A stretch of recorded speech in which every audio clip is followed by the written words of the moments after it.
Lie, lie, lie, lie, lie, lie, lie, lie, lie, lie, lie, lie, lie, lie, lie, lie, lie, lie, lie, lie.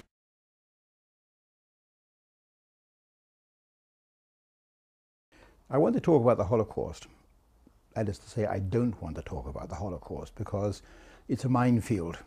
Historians, I suppose, when they see David Irving getting involved in the Holocaust, they say, yeah, go for it. I'm interested to hear what you say. And then they pull back to the perimeter, they pull back to the horizon, and they get out their binoculars and have a look to see, they wait for you to go bang. I haven't gone bang yet, because I've been pretty careful about what I say. People say, oh, David Irving's pulled back, David Irving's retracted, David Irving's revised his views. I haven't. Within a narrow band, I don't think I've changed my views very much over the years. But I've been very careful in what I say. First of all, I don't like using the word Holocaust. In Greek, the word means sacrifice by fire. It's got a capital H. Where does it come from? Well, it came, in fact, in about 1970. If you go back beyond 1970, before 1970, you won't find the word being used in this context at all. I know this because when I was in prison in Vienna, arrested under their banning law, as a historian should be for writing the truth, I suppose. When I was in prison in Vienna, I managed to persuade the Institute of History in Munich, which holds all my papers, to send me the note of the interview I had with the brother of Heinrich Himmler, the chief of the SS. Gebhard Himmler was his totally unimportant brother. He'd survived the war years. And there he was, living in 1971 in Munich as a retired civil servant. I went to interview him. Unfortunately, I wasn't interested in the Holocaust, as it's called at that time, because I was writing my book about Adolf Hitler. I was more interested in the relationship between his brother Heine and Hitler. Had I known I was going to write a book eventually about Himmler, I would have spent far more time talking to the brother, but he's now dead. What is interesting is at the end of my 4-page handwritten note of my interview with Heinrich Himmler's brother, Gebhard, I realized that although we had talked about the Holocaust, we'd never actually used the word. The word Holocaust is nowhere on those pages. And the reason is quite simple. I think that about 1972, there was a meeting somewhere in New York, Madison Avenue, where the Jewish community leaders got together with all the professionals and said, we want to start marketing this. We want to start making it, bringing it to the national, to the global consciousness, in the same way that you market a product like Tylenol, like headache medicine. How can we do this? And the PR wizards had said, well, let's tell you how you're going to do this. Like any other product, you've got to give it a capital letter. You've got to give it a trade name. You've got to give it a capital letter. You've got to stress how unique it is. No rivals. You've got to have a slogan. Guinness is good for you, that kind of thing. Take courage, whatever. In this case, of course, it's the 6 million. Don't deviate from that slogan, no matter what other stuff comes up. And hey, you're on to a winner. You can make billions. Which, of course, is how things have gone ever since that meeting, which I suppose happened. Because from that day on, the word Holocaust is in the media. It's taken off. It's now exponentially risen until it's gone to infinity. If you go to the Times Index, or the index of the New York Times in America, go back before 1970, you won't find the word being used. After 1972, it takes off exponentially. It's been marketed. Which means that as a historian, you've got to be extra careful. So you're not being sold a bill of goods, as the Americans say. You're not being taken for a ride. I believed the whole Holocaust story. I'm not going to call it a legend. I'm not going to call it a myth either. I believed the whole Holocaust story until about 1988. If you read the first edition of my Hitler's book, there's Auschwitz in it, as an extermination camp. If you read the latest edition of Hitler's War, you won't find Auschwitz as an extermination camp. Auschwitz is described here as being a brutal slave labor camp with a very high death rate, which is probably a better description of it. It was neither one thing nor the other. And of course, certain people have taken that very much amiss, that I don't go for the whole story. If you don't go for the whole story, you're in deep trouble. Your books are not published in this town again. Not only they're not published, but they're not reviewed. They're not reviewed, they're not sold. I remember my very dear old literary agent, Max Becker, an American, one of the United States' leading literary agents, Max Becker, saying, David, you've got to understand one thing about publishing in the United States. Your problem when you write books like Hitler's War, it isn't the fact that most of the publishing houses in the United States are Jewish, because they are. It isn't the fact that most of the paperback houses, what they call reprint houses, are Jewish, because all big 7 reprint houses in the United States are Jewish. Your problem isn't even the fact that most of the literary editors are Jewish. It isn't even the fact that most of the op-ed writers, the opinion writers in American newspapers are Jewish. Your biggest problem is the fact that most people who buy books in the United States are Jewish. You're writing largely or significantly to a Jewish audience. And as the Germans say, you can't jump over your own shadow. I just mentioned that in advance. You've got a problem when you're writing about the Holocaust. And I hadn't been aware of that problem until I started deviating. And I suppose if I'm guilty of anything, it isn't revisionism, it isn't Holocaust denial, it's what the communists used to call deviationism. I deviate from the conformist line. If you're a conformist historian like Martin Gilbert, you're going to write the conformist line and your book's going to be widely reviewed and published and sold and distributed, and you're going to live a very comfortable life. If you deviate from that line, then hey, you're in for trouble. My deviationism began in April 1988. I was living actually on a beach in Florida. I was in comfort in April 1988 on a beach in Florida. Down south it's very, very warm. Up in Canada it's very, very cold. I mention that because I got a phone call from Canada, from the defense team defending a German Canadian called Ernst Zundel. I was a Hitler historian. I was an expert on the Third Reich. Would I be willing to come to Toronto within the next 1 or 2 days and give evidence in a court of law as an expert on Hitler and the Third Reich? I said, how cold is it? And they said, well, it's below zero at present, about -20. And I looked at the temperature in Key West, where I was in Florida, which was in the high 80s. And I thought, I don't really want to go there. But eventually I relented. And I flew to Canada 2 or 3 days later. They swore I'd be only 1 day. That'd be 1 day and I'd give evidence and I'd catch the next plane back straight to Miami and Florida, down to Key West. In fact, I stayed there, nearly a week. Very unpleasant, very cold. I gave evidence in the courtroom. The judge accepted me as an expert on the Third Reich. And what was interesting was before I went into the witness box, on the day before, defense counsel, the legendary Canadian barrister, Douglas Christie, gave me a ring binder to read. He said, this is the Leuchter report, and I want you to read it because I'm going to ask you questions about it. So I read the Leuchter report for the first time. A film has been made about Fred Leuchter called Mr. Death. Fred Leuchter is an unassuming, unprepossessing American engineer, engineer in quotation marks because he's never formally registered as an engineer, but he's the kind of person I would regard as an engineer. It doesn't matter. He was a man who was the hired consultant, hired by American penitentiaries as a consultant on execution technology. He gave opinions on gas chambers, he gave opinions on electric chairs, he gave opinions on gallows, and he made them conform with health and safety standards, if you can have such a thing as a health and safety standard when you're stepping into a gas chamber. He was the expert. And quite rightly, the defense team for the Ernst Zundel case in Toronto decided to pick an expert in execution technology to give an expert opinion on Nazi gas chambers. And it was a minefield. They'd opened Pandora's box because Fred Leuchter was totally apolitical. He had not the slightest interest in politics. He wasn't an extremist. His most extreme action in life, I think, was opening a paper bag full of potato chips. That was about as extreme as he got. But he warmed to the idea of going to Poland and visiting the campsites. He wanted to see these things for himself. Fred Leuchter flew to Auschwitz in February 1988, 2 months before I saw his report. And he took with him his young bride. And in fact, the visit to the Auschwitz concentration camp ruins was their honeymoon, which shows how unusual he was. And for the next 2 or 3 days after his arrival in the Auschwitz site near Krakow in Poland, Fred Leuchter burrowed around in that rather gloomy and sinister environment with a bucket and spade and took 38 samples, I think it was 38, it may have been 37 samples, out of the brickwork, out of the fabric of those gas chambers in Auschwitz, which are shown to the tourists. It was, I suppose, a blasphemous thing to do. It was heresy. It was treading on graves. Not the kind of thing that a nice guy would do. But he brought back those 38 samples wrapped in vinyl plastic bags.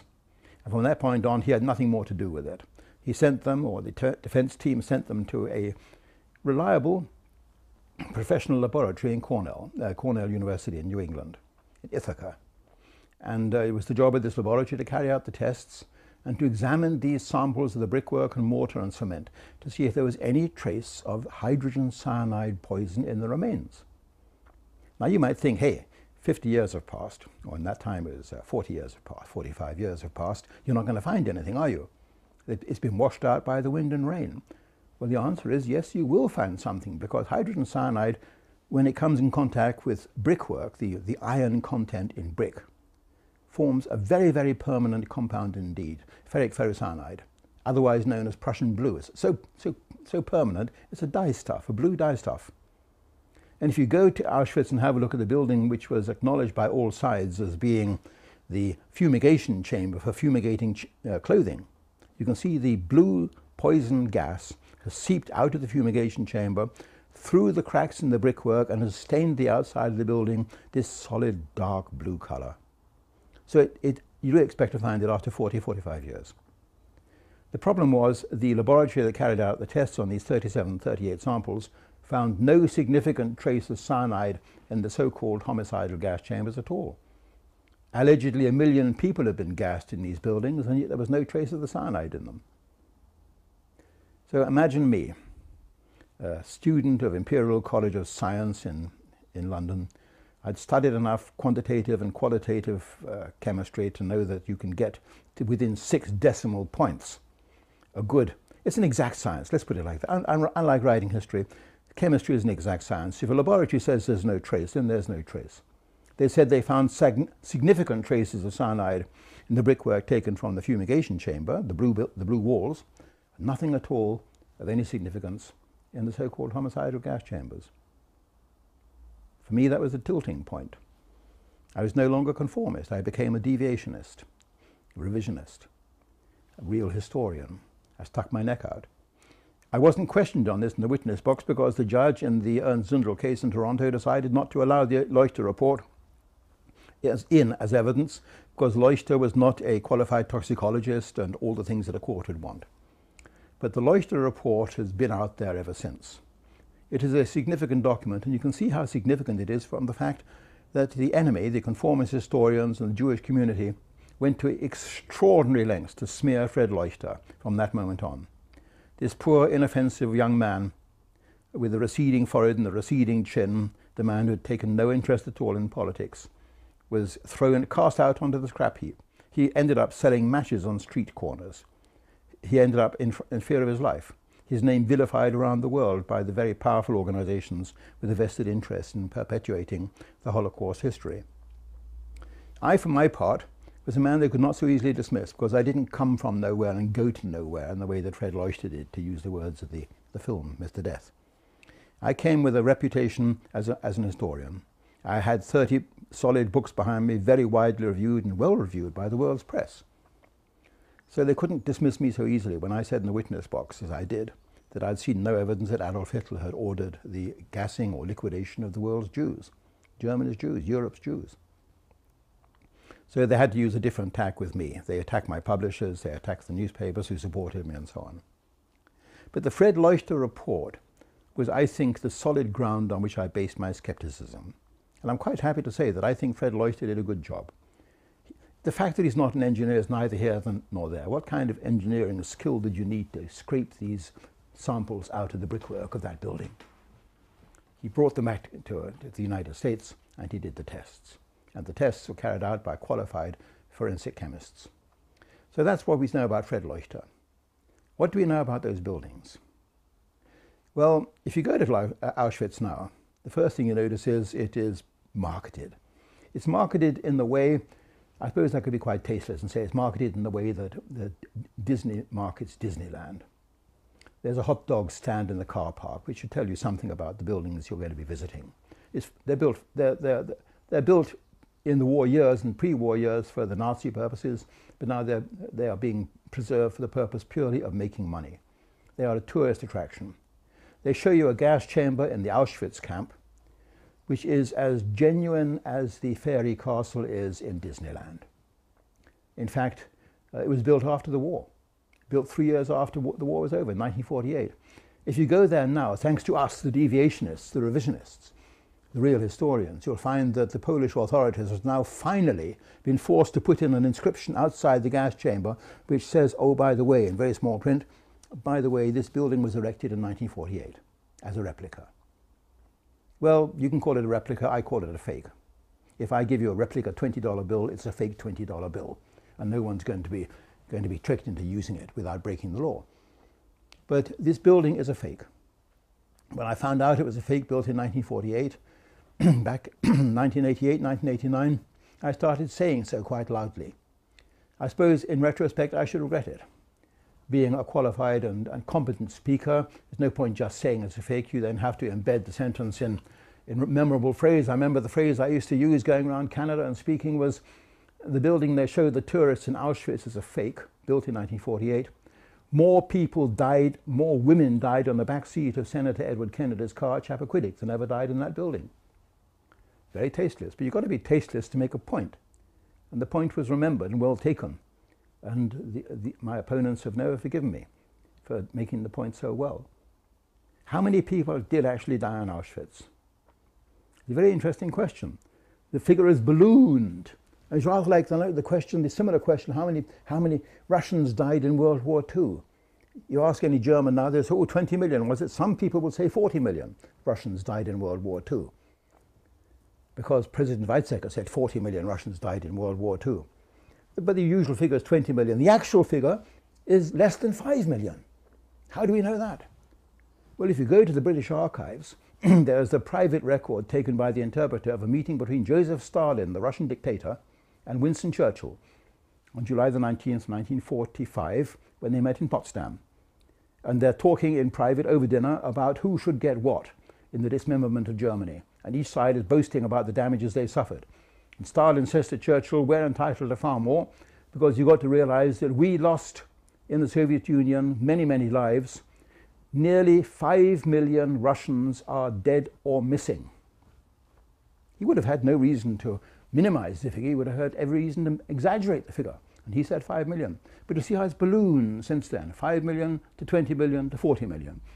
And it's exactly the same with the Holocaust figures. How many died in the Holocaust? I hate that word, Holocaust. I mean, you're falling for their salesmanship when you use the word. Well, the answer is a lot. How many died in Auschwitz? I think the best figure you can get as an estimate for Auschwitz is the figure given by the Polish authorities. The Poles you see in Krakow in 1947 put on trial all the Auschwitz top dogs, all the top brass of Auschwitz. Rudolf Höss, the commandant, Aumeier, his deputy, Liebehenschel, the successor of Rudolf Höss, and the rest. 22 of them were put on trial in Krakow. A lot of them were sentenced to death, and there is a video showing the actual judgment being handed down on them. The judgment was handed down, and in the judgment it says these people who are guilty today had been the principal officers of a camp, Auschwitz, in which up to 300,000 people of all nationalities met their deaths, came to an end. It doesn't say they were killed, it doesn't say they were gassed, it just says they died. Up to 300,000. Now these, you've got to realize this was the Polish courtroom which had all the Auschwitz documents and all the Auschwitz prisoners to interrogate. And the figure they used in their judgment as they sentenced these men to death was up to 300,000. So how suddenly did the figure balloon to 4 million on the memorial in Auschwitz in the 1970s and 1980s? The communist director, the Jewish director of the Auschwitz State Museum, František Pieper, he eventually had that figure chiseled down and a new monument erected to the 1.2 million killed. You know, it's rather like Monopoly, the Monopoly money, the way they play around with these figures. I'm sorry for any individual innocent person who is killed in war or out of war. That is the real crime in my mind. The real crime really isn't genocide, which is this invented word used by our opponents. The real crime is what I call innocenticide, the killing of innocent people.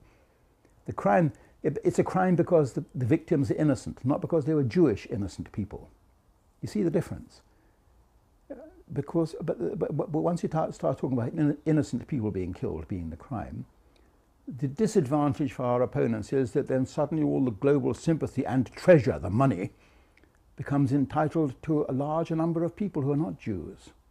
The victims of Hiroshima, the bombing victims of Coventry or Dresden, they could start out. The Australians who suffered in the Japanese prison camps, they could start claiming compensation. And so they don't talk about the innocent people being the victims, they talk about genocide, people who are killed by virtue of race. And that's not the real crime in my mind. So in Auschwitz, probably up to 300,000 people died. And I think that's a reasonable figure from the papers that I've read. And you notice the word died. What did they die from? Let's be quite plain. Some were gassed. Aumeier, who was the deputy commandant of Auschwitz for nearly a year, 1942, 1943. He was taken prisoner by the British in Norway at the end of the war, and he was questioned extensively. And he was invited to sit down with a pencil in hand and write down all that he knew. None of the famous Holocaust historians bothered to look at Aumeier's writings, his manuscripts. I found them myself in 1992 in the British Public Record Office. Nobody had bothered to look there. I immediately tipped off Robert Jan van Pelt, who is the world's global most famous Holocaust historian. I tipped off Deborah Lipstadt, I tipped off Martin Gilbert, I tipped off all the Holocaust historians and said I found the private papers of Aumeier, the deputy commandant of Auschwitz, including all his manuscript memoirs of life in Auschwitz and what he did as commandant. They never bothered to go and have a look. Doesn't that tell us something about the quality of these so-called historians? So what does Aumeier tell us? He tells us that when the trainloads began arriving in mid-1942 from all over Europe, Jews deported to Auschwitz as slave labor, he found a lot of the Jews couldn't be used. They were medically unfit. They were too old, too frail, too decrepit.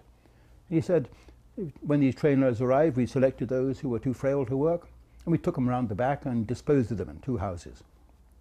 Two little cottages, one called the White House and one called the Red House. You go to Auschwitz now as a tourist and ask the guides to show you the remains of the Red House and the White House. They will very reluctantly, and I stress the word reluctantly, take you to have a look. But you really got to lean on them because they don't want you to see these. They want to take you to the huge crematoria buildings that they say were the gas chambers, the ones that Fred Leuchter examined and found no trace of cyanide in. Because you start coming up against logistics problems when you look at the remains of the little cottages. First of all, one cottage has nothing to be seen. The whole site's been grassed over. The other site, you can actually see the layout. You can see the foundations of the White House. The White House consists of two big rooms, about the size of this study here. And in that White House, Aumeier, the deputy commandant, says we could sometimes put as many as 200 people and we gassed them. From his writings, it doesn't appear to have been a very frequent operation. He says it was just from now and again when trainloads came and they had unusable Jews aboard. So these gassings did occur. If you accept that these papers aren't fake, and I don't believe for a moment they are fake, the gassings did occur in Auschwitz, but on nothing like the scale, which is part of the legend now. The mass marketing scale that was designed in that Madison Avenue meeting back in the early 1970s. It's got to be unique, it's got to be bigger than anybody else's, and then you can make billions out of it. So is David Irving a Holocaust denier? I don't think so, because we now start looking totally elsewhere in Poland. We're looking no longer in Auschwitz, at this Disneyland site in southern Poland. We're looking in eastern Poland, along the River Bug. In eastern Poland, there are 3 or 4 sites which you can collectively describe either as the Bug River camps or as the Operation Reinhard camps. Some of the conformist historians say, oh yes, the Reinhard camps were named after Reinhard Heydrich, who was assassinated in May 1942. It's not. They were named after a civil servant called Fritz Reinhard. And he spells his name with a T at the end, H-A-R-D-T. Fritz Reinhard was a civil servant, a state secretary in the finance ministry in Germany, and that gives you a clue as to what the operation was. It was a thieving operation, a looting operation. The Jews were being sent to these camps, and before they were being liquidated, they were being robbed of everything they had. It was a plundering operation. And here is where I say I have to cross swords with the main revisionist body. They don't want to believe the Reinhard camps exist. I think the Reinhard camps did exist. And I'm going to set out here very briefly the evidence for the Reinhard camps having existed. I'll tell you the names first. There was Belzec, Sobibor, and Treblinka. and on top of that came the camp called Majdanek. You can go and visit all these camps in Poland now, but the reason they're not on the tourist route is because there's nothing to see. There's no buildings you can see, no execution walls, no buildings described as crematoria or gas chambers. There's just bald patches in the middle of a forest in each place. And to me that is far more evocative, far more lonely and sinister when you go into the middle of this forest and suddenly there's a 1 or 2 kilometre square bald patch where nothing seems to have happened. Until you find, for example, at Treblinka, there's a letter in the private papers of Heinrich Himmler who says, when the operation in Treblinka is finished, I want the whole site demolished and removed, nothing must remain. I want the whole site grassed over and a farmhouse, a farmstead built there in its place, which can be given to some Ukrainian to run. If you really know how to look at the private papers of Heinrich Himmler, the chief of the SS, you begin stumbling across documents that have been clearly written as part of a cover-up. September 1942, he writes a letter to the chief of the Gestapo saying there's this very disturbing report in the London Daily Telegraph which has come into my hands, which says that the Jews are dying like flies in our camps. I want you to investigate this and find out just what is going on. And you look at that document and you think, what is going on? Well, then you realize something that Hugh Trevor Roper, the famous British historian, told me many years ago in the 1960s. He said, David, when you look at a new document, ask yourself 3 questions. Is it genuine? Who wrote it? Is it written by somebody who is in a position to know? And thirdly, why does this document exist? And I know what he means. The Germans were in a habit of writing what they call Deckungsschreiben, cover-up letters, letters that would exonerate them in the case that things went wrong, alibis. And that letter from Heinrich Himmler, the chief of the Gestapo, Heinrich Müller, the letter from Himmler to Müller, is a cover-up letter. Well, I want you to find out what's going on. So I'm told the Jews are dying like flies. And then in the autumn of 1944, he writes to Dr. Grawitz, who is one of the head doctors of the SS, chief of the SS, chief surgeon of the SS. And he says, Dr. Grawitz, a fascinating report you've written on the incidence of illnesses in the concentration camps. He says, one very odd thing strikes me. This is Himmler to Grawitz. One very odd thing strikes me. He says, there appears to be nobody dying of cancer in the concentration camps. Can you explain this? Is there some statistical reason for this? Can it be that we have inadvertently stumbled across a cure for cancer? Oh ho, it's a little private joke between the two of them. They know what's happening, why people aren't dying of cancer in the concentration camps. It's the same reason that people don't die of heart disease in France, because they've died of cirrhosis of the liver. It's a statistical anomaly. In the concentration camps, they've died for a totally different reason. So you begin looking at Himmler documents and wondering to yourself, is this a genuine document or not? And then when you travel around the world as I have, you come across documents for which there's no other explanation. They are genuine. In the Hoover archives at Stanford University in California, where they have part of Himmler's private papers, I came across 2 documents that have been sent to him. They are reports on the loot which has been yielded by Operation Reinhard. Operation Reinhard, the operations in the Bug River camps. And it makes very grisly reading. The 2 documents list all the watches and fountain pens and gold coins and everything that have been taken off the people passing through Operation Reinhard. And you've got the report for 1942 and you've got the report for 1943. Very interesting, because it gives you a pretty clear idea of people who no longer need their wristwatches and fountain pens and gold coins. Something is happening to them, and all the valuables are being channeled back to Berlin for reprocessing and furbishing and overhauling and being put back on the market as part of a major systematic industrialized looting operation. What is significant about these figures is, as I mentioned, you've got the figures for 1942 and you've got the figures for 1943. Now for 1942, we've got a totally different set of figures in a document that I'm going to call the Höfler document. In January 1943, at the end of that year, Höfler, who's a police officer in Lublin, writes a report to Berlin saying the proceeds of the operations in 1942 are as follows. And he gives the most incredible breakdown of operations in 3 camps, which he identifies as T, S, and B. And he gives the total figure for the numbers we processed in each of those camps, and the overall figure for all these camps together up to the last day of 1942 is 1.24 million Jews.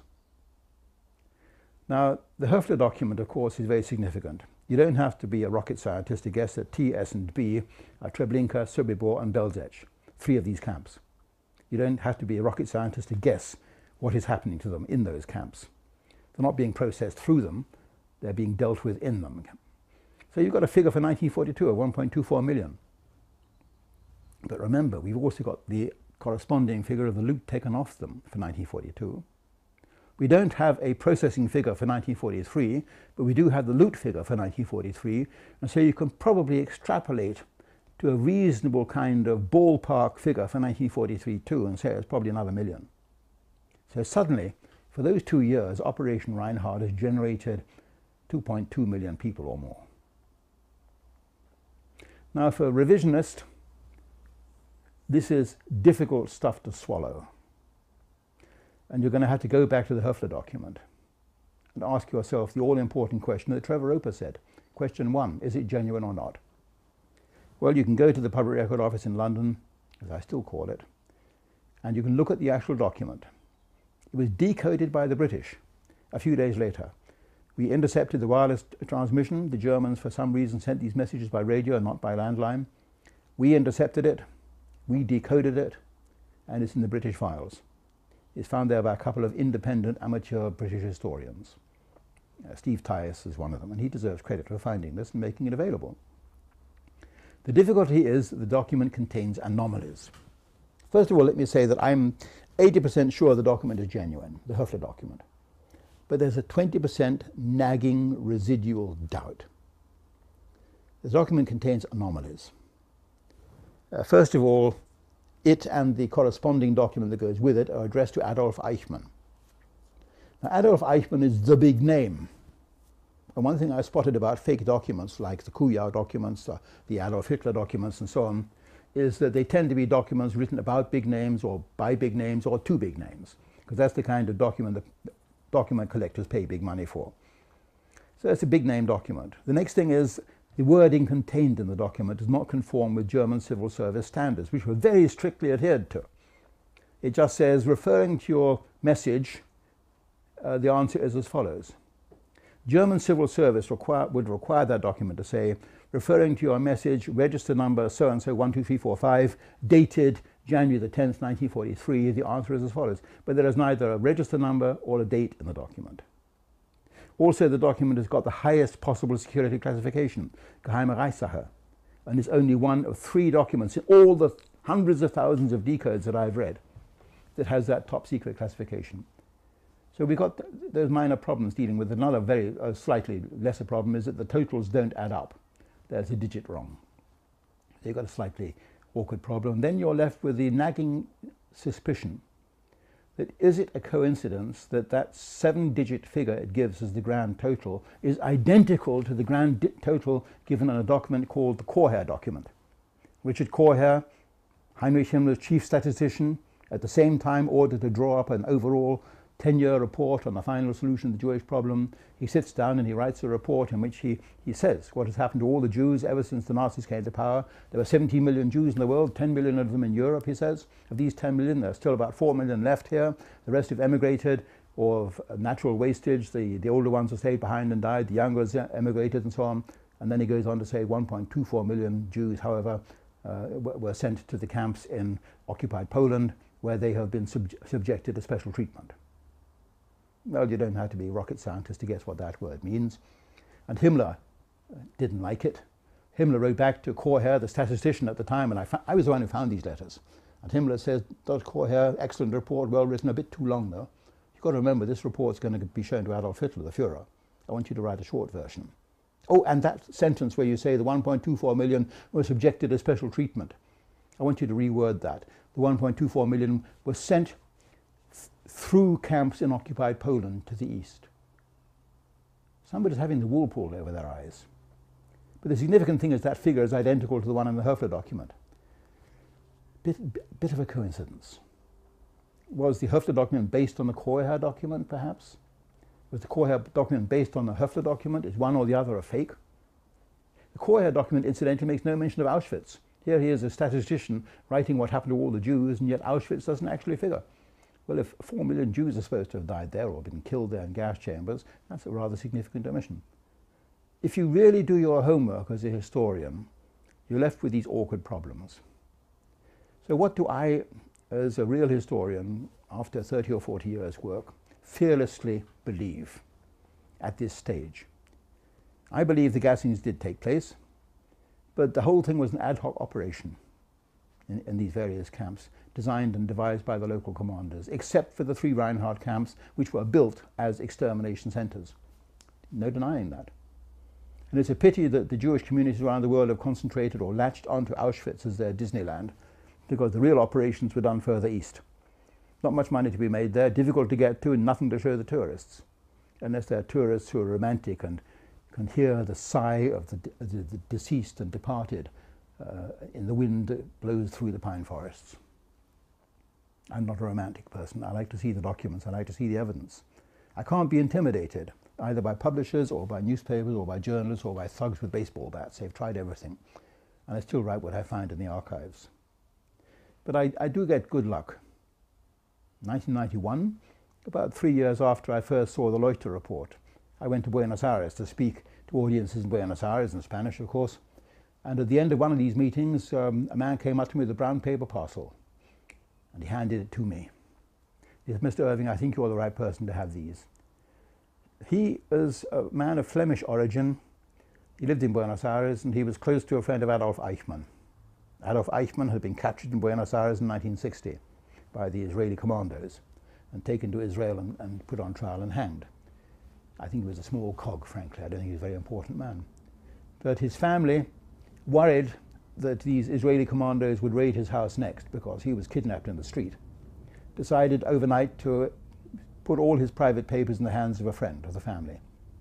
This friend of the family gave them to my man in Buenos Aires, who now handed this brown paper parcel to me. I took it back to England, and a few weeks passed before I actually opened it and began reading what Eichmann had been writing. He had begun at about 1956, in captivity, writing his own memoirs, putting things down on paper, getting things straight in his own mind. He knew that there was an international hue and cry now. And he began writing his own memoirs down, repeating himself many, many times over. You can see the tendency to alibi beginning in it.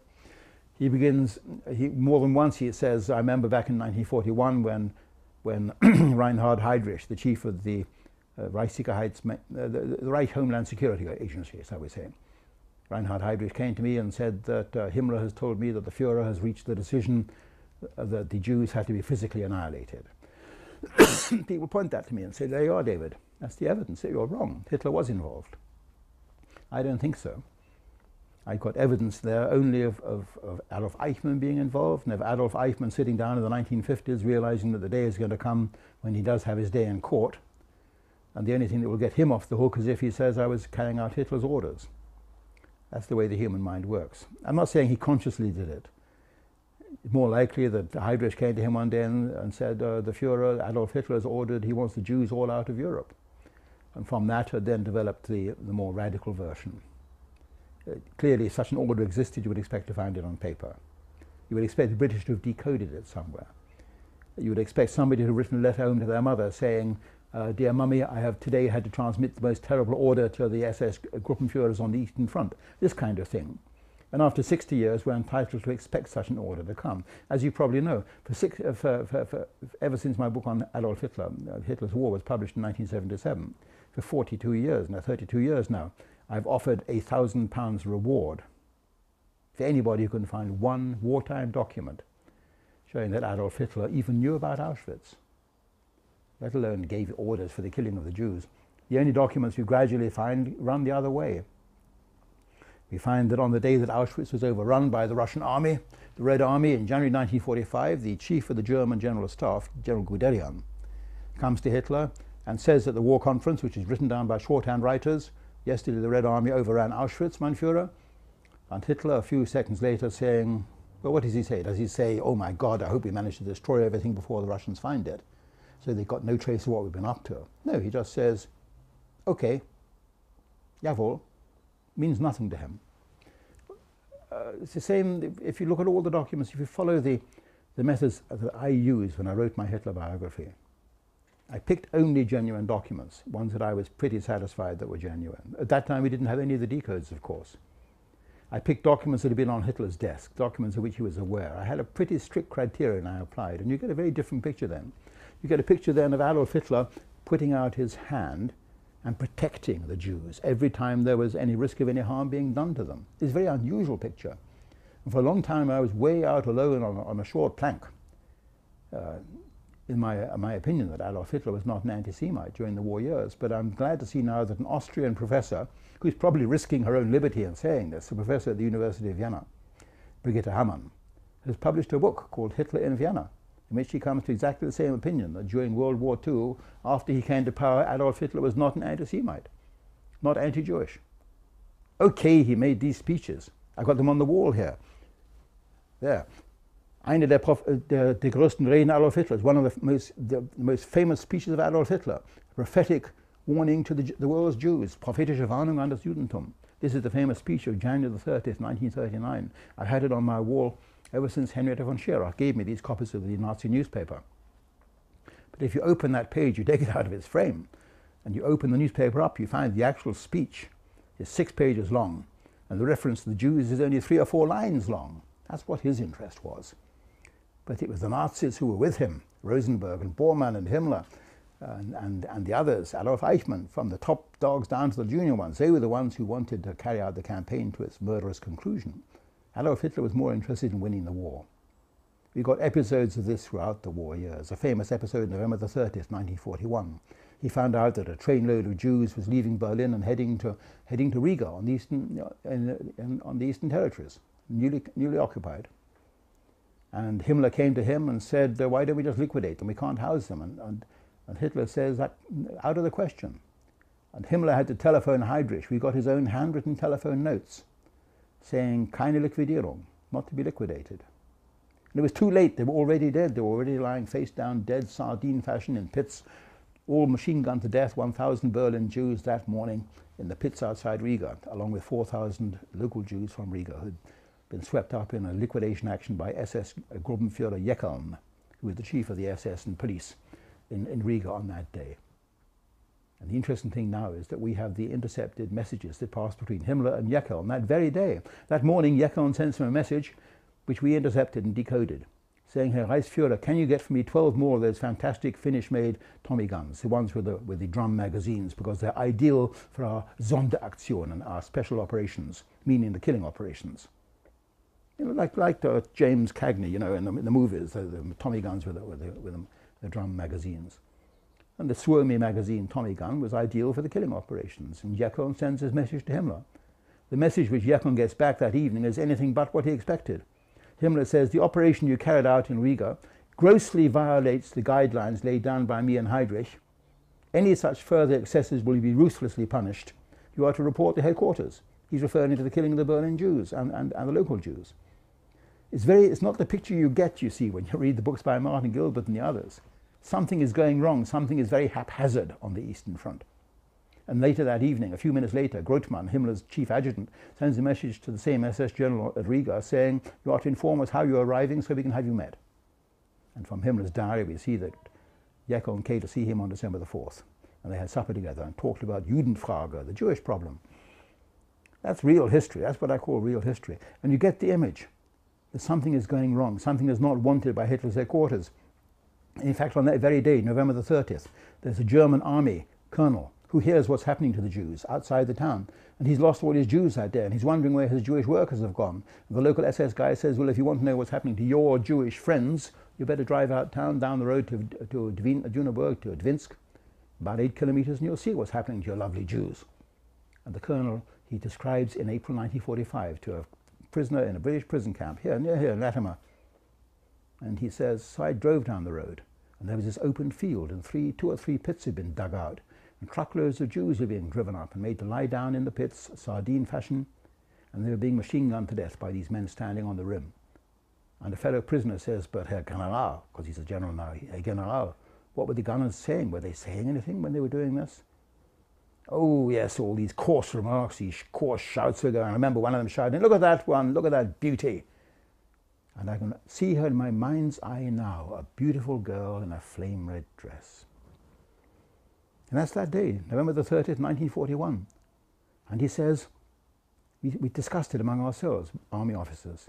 Somebody had to tell the Führer, Adolf Hitler, what was going on. None of us wanted to be the one. So we sent for a lieutenant and told him to come out later that day, see what was going on and write a report. And we sent his report up to Hitler's headquarters. And that evening the order came that this kind of shooting had to stop immediately, forthwith, from Hitler's headquarters. You won't find that in the books by Martin Gilbert either, because they can't fit it in. They can't fit any of these documents in. In the spring of 1942, after the Wannsee Conference, where they discussed the logistics, the transportation movements of Hitler's order that all the Jews had to be thrown out of Germany and shipped to the east. This was Hitler's order, quite without question. In January the 20th, 1942, this conference had taken place at Wannsee. And a month later, another conference took place, and the report on that was circulated among the ministers. And you can see a reference to it in Goebbels' diary. He says, well, obviously not much is going to remain of the Jews when all this operation's over, he says. You can say that probably 80% of them are going to be wiped out and 20% will be put to work. That's what he writes in his diary. But a number of other ministers are very worried about that. The Minister of Justice, Schlegelberger, who's standing in for Gürtner, who died, Schlegelberger writes a memorandum, a letter to the Chief of the Civil Service, Dr. Lammers, and he says, what's going on here?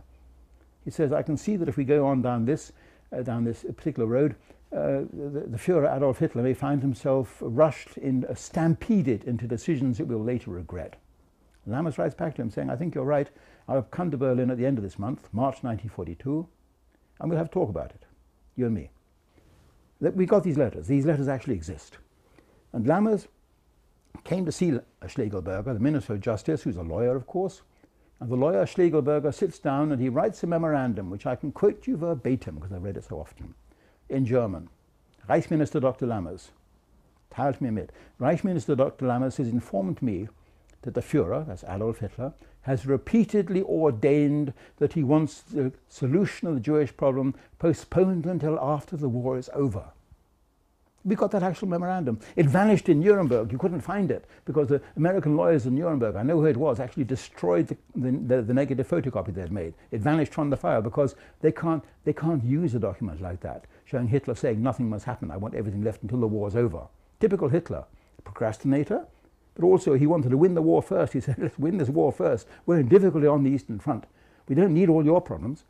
Let's win the war first, and then we can deal with the churches and the Jews and all the other little subsidiary problems that are fascinating and obsessing you guys. Typical Hitler. But the Holocaust historians like Longerich or Martin Gilbert or Robert Jan van Pelt, to them this is a square document and they can't ram it into their own round Holocaust hole.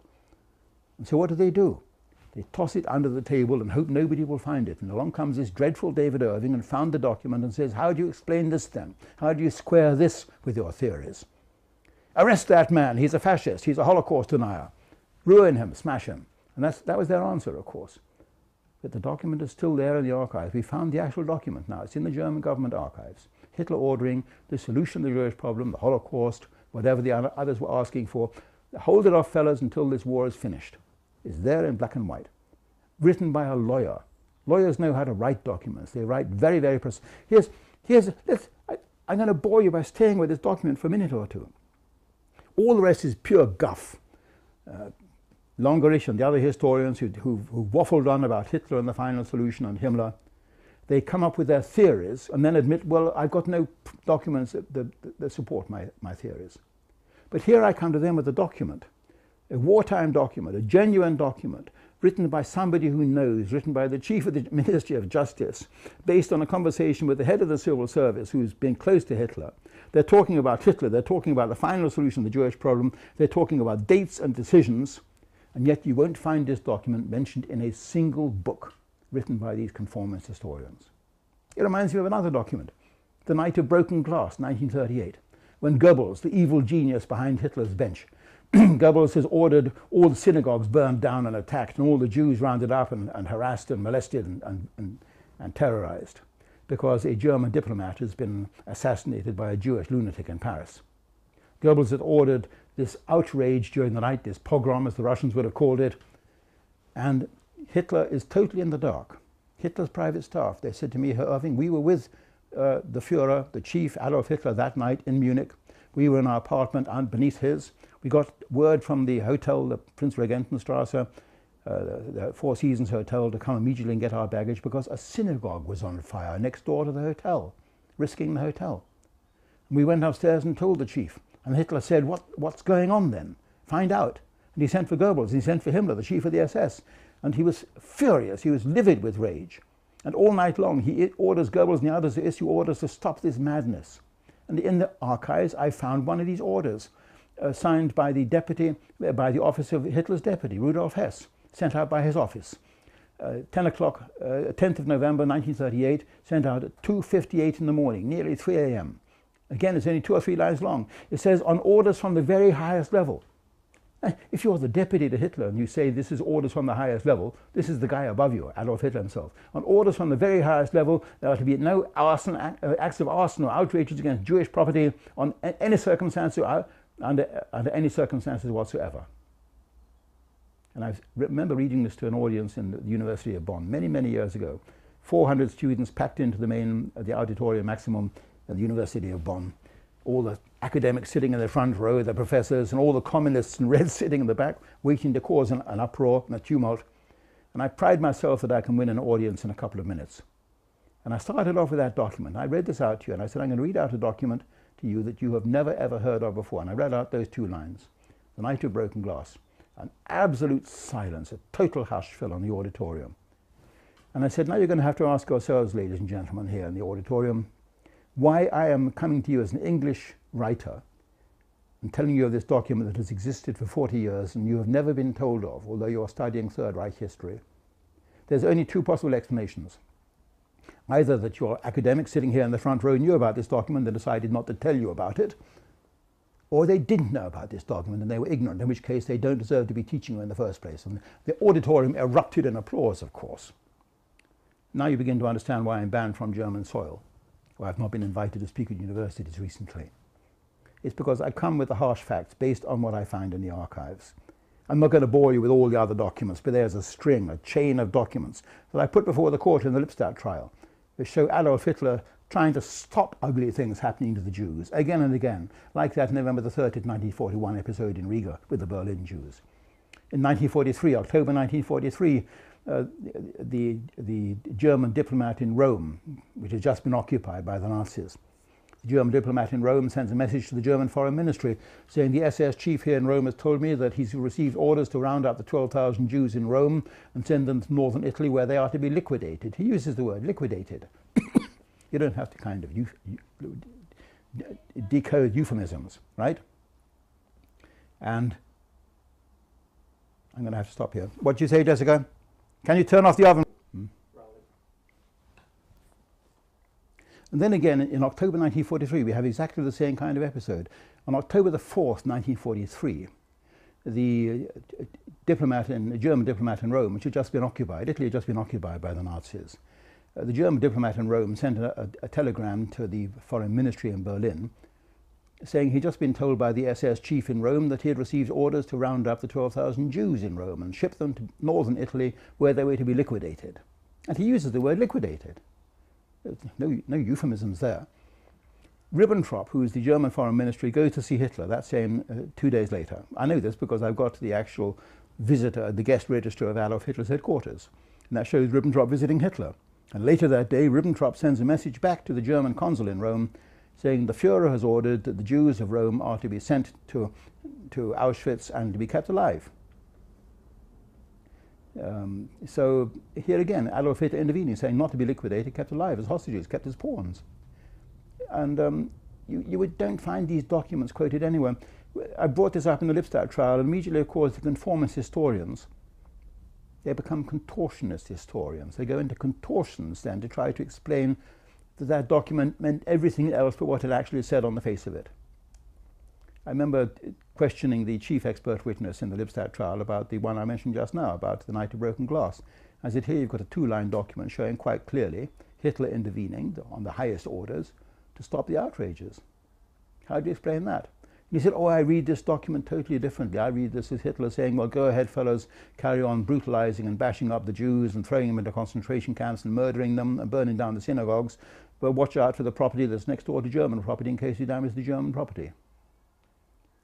I remember saying to him, Professor Evans, you read all that into those 2 lines, do you? Heavy sarcasm. Of course, none of it worked, because at the end of the day, the judge just did this in the Lipstadt trial. So you get this picture of not an actually benevolent Adolf Hitler, but a Hitler who couldn't really care about the Jewish problem in the war years. And I'm going to end on the very last moment, of course, of Hitler's life, when he took his own life on April the 30th, 1945. I remember speaking to his secretary, Traudl Junge. Traudl Junge was his youngest and most beautiful secretary, together with Gerda Christian. He sent to Traudl Junge in the bunker just after the wedding to Eva Braun. And Frau Junge said to me, she said, Mr. Irving, after the wedding of Hitler and Eva Braun, who is now Eva Hitler, the chief sent for me and he said, Frau Junge, come into the adjoining room, will you please, and bring your shorthand pad. And no sooner did he close the door than he immediately began dictating without any notes off the top of his head. And I realized he was dictating his final testament, his last will and testament, his political testament. And halfway down that political testament, you come to a sentence which has baffled historians. From memory, it's roughly, he says, I command my successor, Admiral Dönitz, to carry on the remorseless fight against the Jews, which we have carried on for the last 12 years. Although we have used methods that are far more humane than have the enemy, the Allies, with their ruthless bombing war against German civilians in the German cities. And it's the word humane that baffles people. They say, how can Hitler say what he was doing to the Jews was humane? Well, just possibly he wasn't in the loop. Just possibly Himmler was doing things that Hitler wasn't aware of. And this isn't just a weird theory, because Himmler's chief of staff, General Karl Wolff, he survived after the war a long time because he had dealt with the Allies and he had done a deal with the Allies. He wrote private memoirs, which he deposited in the Institute of History in Munich, on the condition they remained confidential. And for many years they remained confidential, but my historian friends there let me read them. And Wolff says, I remember in August 1942 discussing with Heinrich Himmler, the chief of the SS, and he was particularly depressed and dejected, downcast. And I said, why are you depressed, chief? And Himmler replied, I am doing something of which the Messiah of the coming 2,000 years must never learn. And Karl Wolff goes on to say, I didn't realize what he was talking about at the time, but now of course I do. This was right at the height of Operation Reinhard, the killing of the Jews in the Bug River camps. And Himmler says, I am doing something of which the Messiah of the coming 2,000 years must never learn. And finally, other historians like Longerich are coming round to my viewpoint that probably Hitler himself was being kept deliberately out of the loop. Longerich writes in his latest Himmler biography, I believe, I've only read the newspaper reviews, he says that if you read the Heinrich Himmler speeches carefully, you see that he's very careful not to claim that he's acting on orders from Hitler. And the language he uses leaves strongly the impression to the historian that in fact he was acting on his own. At one point in a speech in October 1943, Himmler actually says, and I know a lot, in a speech to SS generals, he says, I know a lot of you understand why we're killing the Jews, but a lot of you don't quite understand why we're also killing the women and children. And he says, I'm doing this, I have taken this decision myself because it would be wrong to leave generations, our coming generations, to deal with this problem all over again. So again, he could so easily have said, Hitler has taken this decision, or the Führer has taken this decision, but he doesn't. He says, I have taken this decision. And again, in that famous message to General Jeckeln at Riga, he says, you've exceeded the guidelines laid down by myself and by the Reichssicherheitshauptamt, by Heinrich. He doesn't say the guidelines laid down by Hitler. So in summary, what do I believe happened? There are two kinds of killing of the Jews. There was the killing of the Jews in camps like Auschwitz, where excess Jews were disposed of because they couldn't be put to work as slave labor on a very small scale, on a comparatively small scale. And there was a systematic mopping up of operations behind the Eastern Front in cities like Riga and Minsk. Minsk was in White Russia. The governor of White Russia was Wilhelm Kuba. Kuba's son lives in Argentina now. His son recently sent me 200 negative photographs from his father's collection. And I scanned these in very close detail, and I've enlarged one of the scans. One of the photographs shows just a huge heap of baggage. There's an empty street, a heap of about 200 suitcases and trunks piled up on the sidewalk beside the street. And if you zoom in on the labels on one of the bags, you can see the name begins with Sarah, so it's probably a Jew. This was typical of what happened in Minsk. The Jews were liquidated in Minsk as well. And I think there's no question that the Jews in Minsk and Riga and other cities along the Eastern Front, particularly down the far south, they were rounded up and taken out into the outskirts, out of sight, and liquidated, systematically liquidated as part of the anti-partisan operations, preemptive killing. So this did happen. It happened on a huge scale. I think the Jews have made a big mistake in trying to sweep it all up into one concept, the Holocaust with a capital H, and market that in the same way they would market headache tablets, just to make money. It has, I think, debased the whole of this vast human tragedy. They should be looking really at other issues. They should be asking themselves, can this happen again? Why did it happen in the first place? Why us?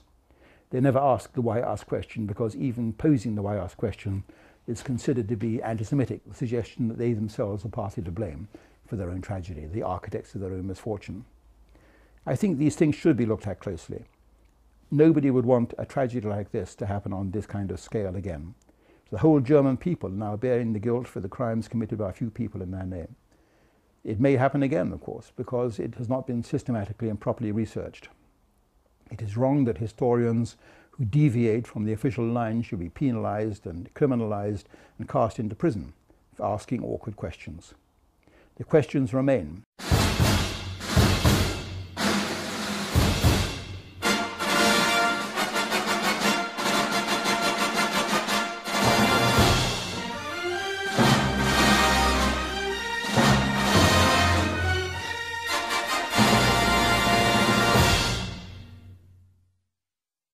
Lie, lie, lie, lie.